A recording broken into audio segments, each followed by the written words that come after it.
April 14th, 1903, 5:30 in the morning, East 11th Street, Lower Manhattan. A woman named Frances Connors was making her way to work in the gray pre-dawn dark when she saw something that stopped her cold, a wooden barrel. Sitting alone near a lumber yard, like someone had just set it down and walked away, she looked inside. The body of an Italian man had been folded into it. His throat was cut so deeply he was nearly decapitated. 14 stab wounds punctured his chest. His ears had been sliced. Rope burns marked his wrists. Whoever killed this man had taken their time doing it. The NYPD arrived. Veteran detectives who had worked every corner of New York City's underworld stood over that barrel and went quiet. One officer later said the scene was unlike anything he had seen in 20 years on the force. This was not a simple murder. Somebody wanted this body found. They wanted the message delivered. His name was Benedetto Madonia, 43 years old, a low-level member of a Sicilian criminal gang operating out of the streets of East Harlem and Little Italy. He had come to New York from Buffalo to collect a debt. He did not collect it. He never went home. But here is what matters. What Frances Connors found that morning was not just a body. It was a declaration. It was proof that a criminal organization born in the hills of Sicily had crossed the Atlantic Ocean, embedded itself into the streets of New York, and developed the confidence to kill openly and without fear. The barrel murder of 1903 did not just expose a single crime. It exposed an entire underworld that American law enforcement had refused to believe existed.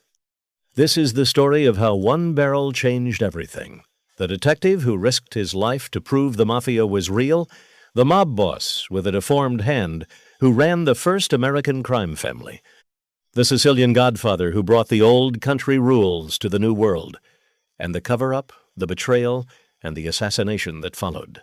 This is the story that gave the American Mafia its bloody foundation. But here is what the textbooks leave out.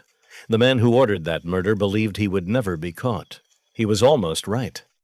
And the detective who came closest to stopping him ended up dead in a Palermo piazza 6 years later, unarmed, set up by the very system he was trying to protect.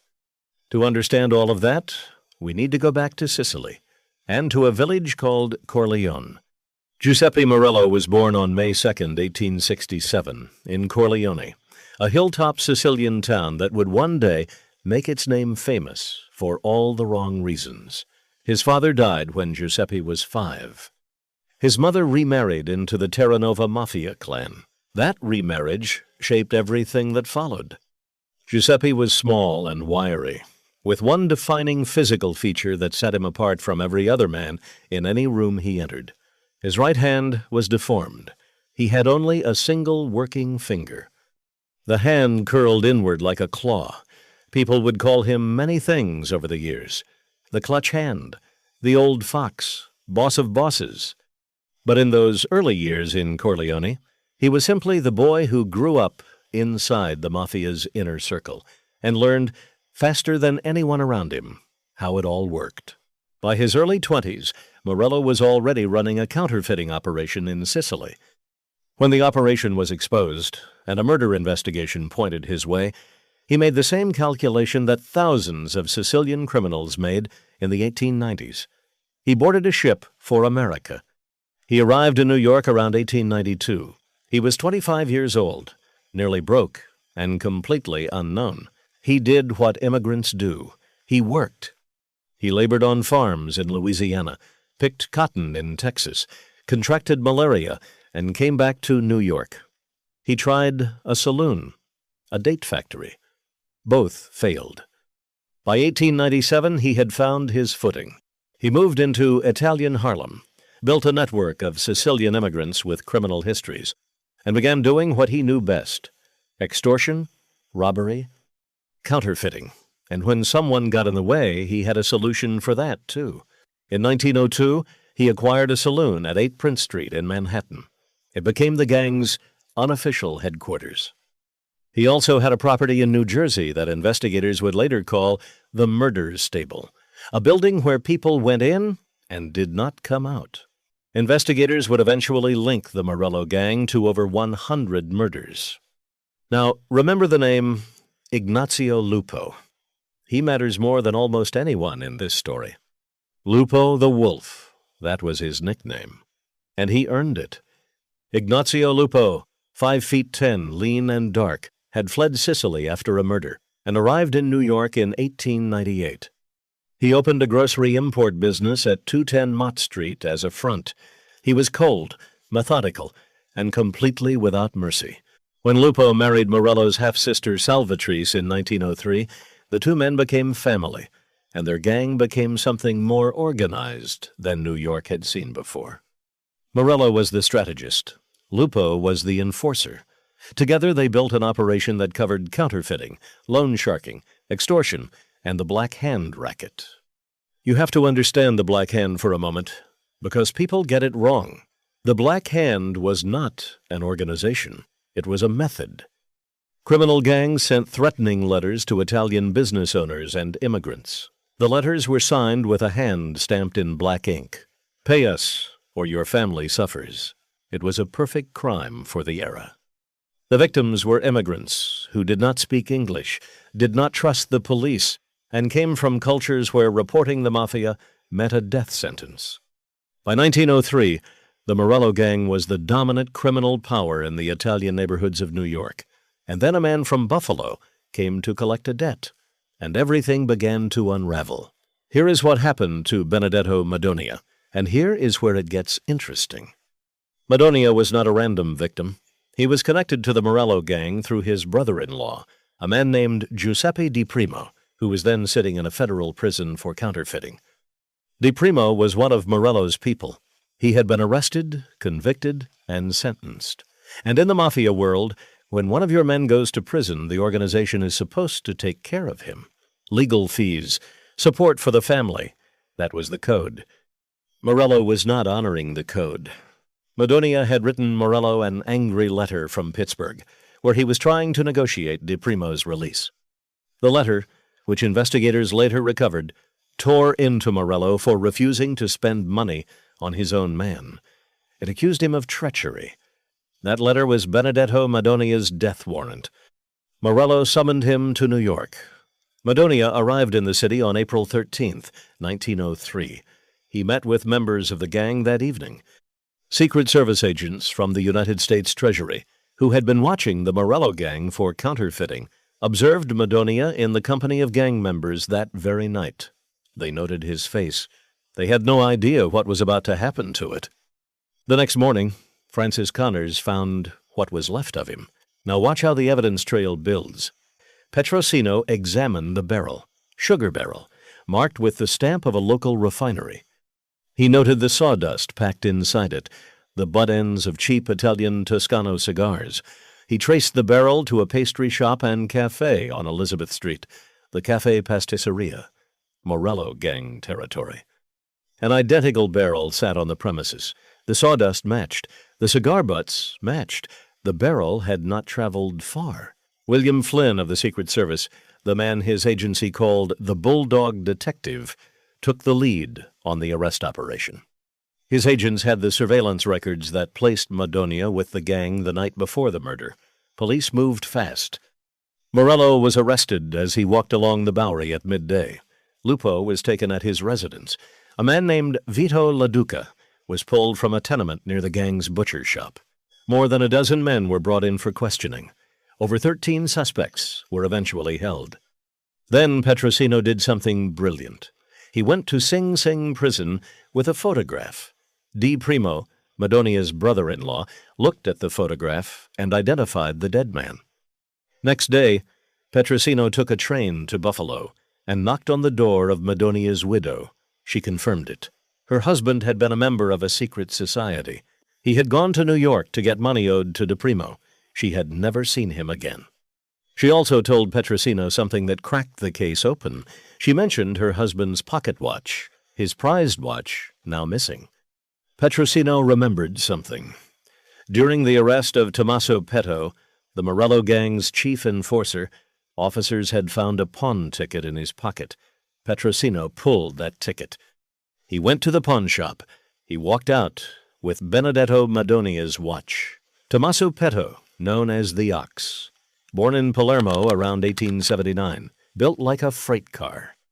He entered muscle-posing contests at male beauty shows while wearing the era's equivalent of a bathing suit. He was vain, physical, and extremely dangerous. He was formally charged with the murder of Benedetto Madonia. And then the most important case in New York criminal history fell apart. This is where the story turns, because the Beryl murder trial revealed something about the Mafia that would define it for the next 100 years.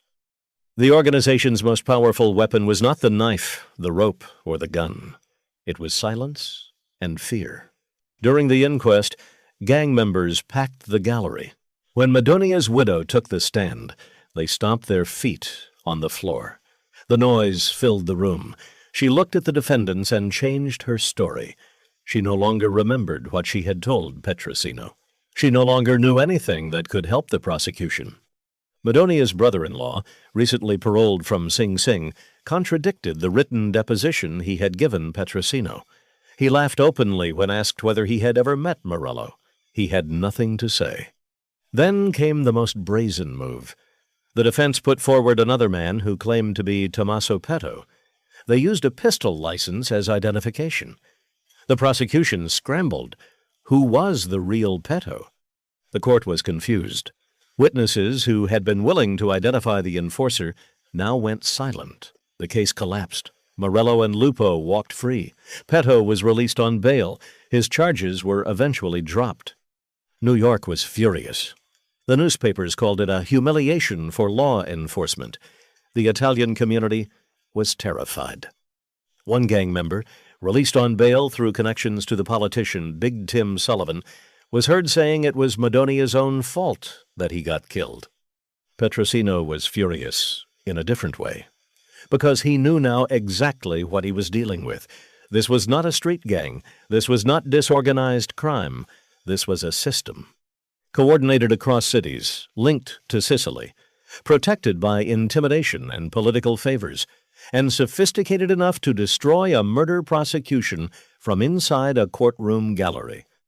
Among the men arrested in connection with the Beryl murder was someone Petrosino had not expected to find. A well-dressed, reserved man who seemed out of place with the rough suspects around him. His name was Vito Cascio Ferro. Cascio Ferro, born in 1862 in Bisaquino, Sicily. He was everything the other gangsters were not: educated, charming, eloquent. He had arrived in New York around 1901, fleeing Sicily after the murder of Emanuele Notarbartolo, the director of the Bank of Sicily, who had been assassinated by Cascio Ferro's associates to prevent him from delivering fraud evidence to Rome. In New York, Cascio Ferro had done something remarkable.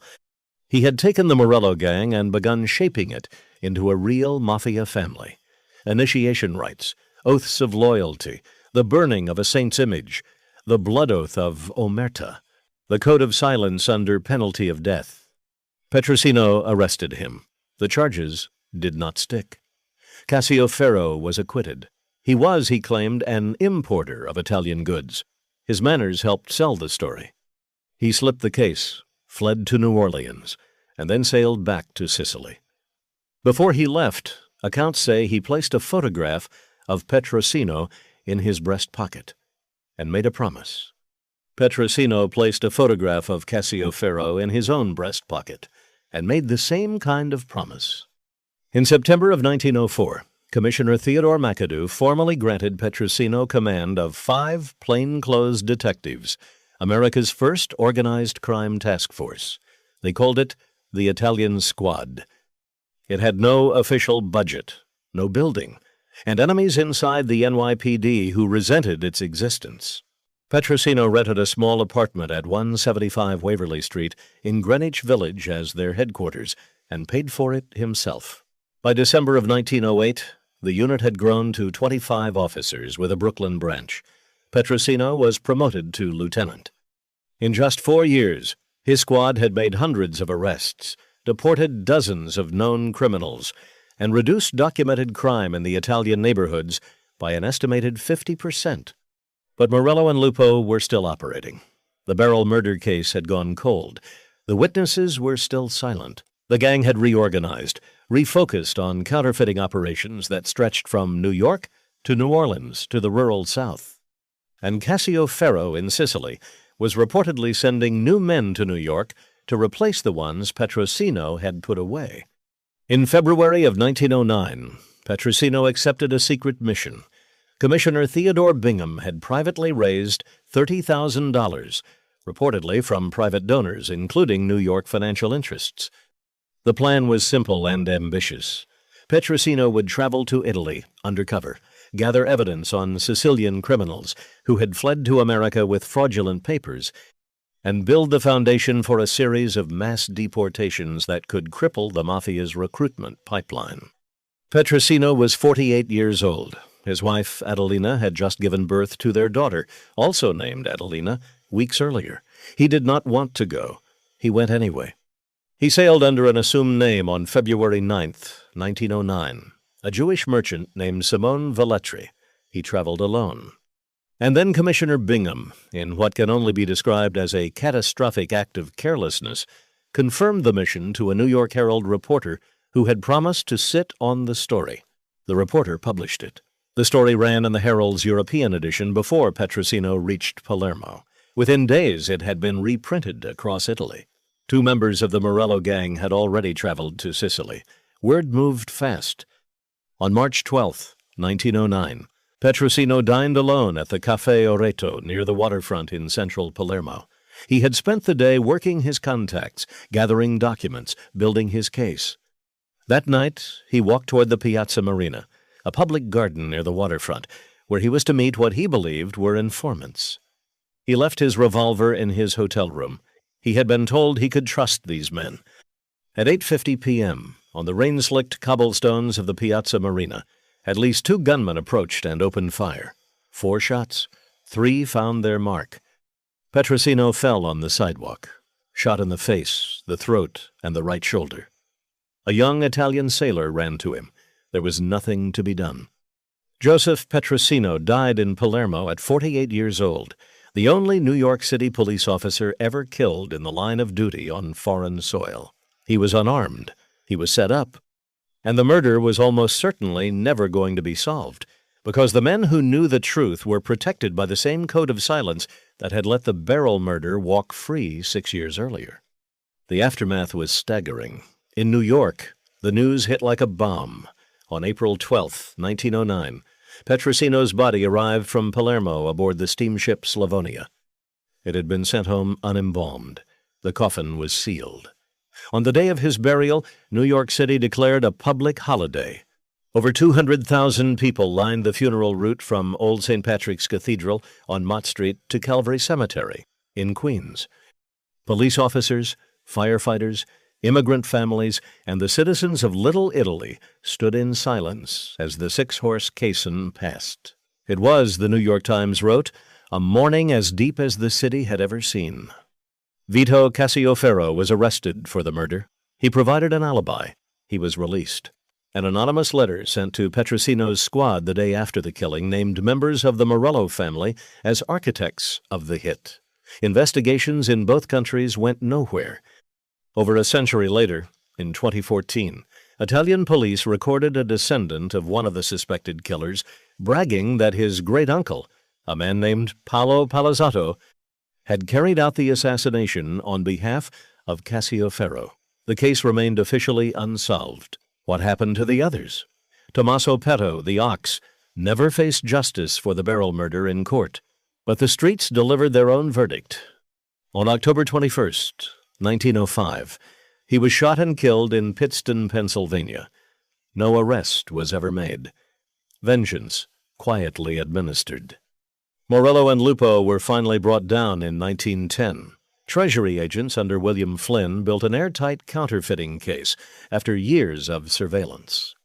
Morello was convicted and sentenced to 25 years in a federal penitentiary. Lupo received the same. The Morello crime family did not die. Morello's half-brothers took over. Eventually, President Warren Harding commuted Morello's sentence in 1922, and the old fox returned to New York, eventually rising to underboss under Joe Masseria. On August 15th, 1930, Morello was shot and killed in his East Harlem office. He was 63 years old. He died collecting cash receipts. Even at the end, he was still working the racket. The gang he built became the Genovese crime family, one of the 5 dominant mafia families in New York to this day. Cascio Ferro returned to Sicily and became the most powerful mafia boss the island had ever seen. He ruled for decades, feared and untouchable, until Mussolini's crackdown in the late 1920s put him in a Sicilian prison, where he died. Lupo the Wolf outlasted them all. He was released from federal prison, returned to crime briefly, went back inside, and finally died of natural causes on January 13, 1947. He was 69 years old. And the Italian squad? Petrosino's unit was absorbed, restructured, disbanded, rebuilt, and renamed over the decades that followed. But the model he created, a dedicated law enforcement unit focused exclusively on organized crime with linguistic and cultural expertise, became the blueprint for every specialized crime unit that followed. The FBI's Organized Crime Division, Joint Task Forces, strike teams, all of them trace a direct line back to 5 detectives renting a Greenwich Village apartment on Petrosino's own dime in 1904. Here is what the barrel murder actually proved. Not just that a man named Benedetto Madonia was killed, not just that Giuseppe Morello ran a criminal gang. It proved that the mafia was a system, transplanted from Sicily, adapting to America, capable of corruption, intimidation, and murder across multiple cities and across international borders. The barrel was not just a container for a body. It was a message, and the message was this: we are here, we have been here, and we are not leaving. Every organized crime investigation that followed in the 20th century owes something to that barrel on East 11th Street and to the stubborn 5'3" detective who refused to let the case go cold, even after the city told him to move on, even after the witnesses went silent, even after he boarded that ship to Palermo and never came back. Joseph Petrosino earned $2,700 a year at the time of his death. He left behind a widow, a newborn daughter, and a city that had taken him for granted while he was alive and could not stop crying once he was gone. That is the Mafia Vault. Every week we go deeper into the stories that built organized crime in America. If this one moved you, hit subscribe and tell us in the comments who is the most underrated figure in the history of organized crime. We read every comment.